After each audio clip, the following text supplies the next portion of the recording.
ਭੂਆ ਇਹਨਾਂ ਦਾ ਕੀ ਕਸੂਰ? ਚਾਹੇ ਕੋਈ ਸਰਕਾਰ ਆ ਜਾਵੇ ਇਹਨਾਂ ਵਿਚਾਰਿਆਂ ਨੂੰ ਤਾਂ ਕਹਿਣਾ ਹੀ ਪੈਂਦਾ ਜੀ ਜਨਾਬ ਜੀ ਜੀ ਜਨਾਬ ਜੀ ਜਨਾਬ ਜੀ ਜ਼ਰੂਰ ਤਾਂ ਡਾਢਿਆ ਨਹੀਂ ਕਰਦੇ ਆ। ਬਿਲਕੁਲ ਬਿਲਕੁਲ ਮਾਤੜਾ ਧਮਾਤੜਾ ਦੇ ਤਾਂ ਪੁਲਿਸ ਵਾਲੇ ਬਿਨਾਂ ਕਸੂਰੋਂ ਹੀ ਕਰਦੇ ਆ। ਚੱਲੋ ਭਈਆ ਖਾਣਾ। थानेदार जी हमारा की कसूर रहेगा? ਜਿਹੜੇ ਪਹਿਲਾਂ ਅੰਦਰ ਡੱਕੇ ਉਹਨਾਂ ਦਾ ਕਿਹੜਾ ਹੈਗਾ?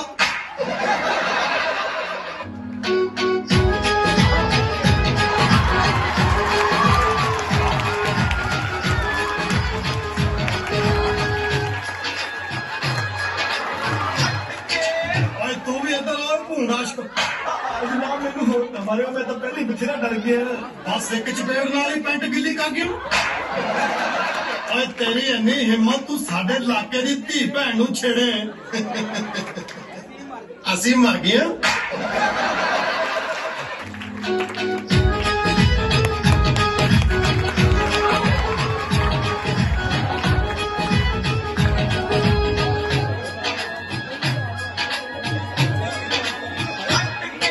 ਓਏ ਆਟੋ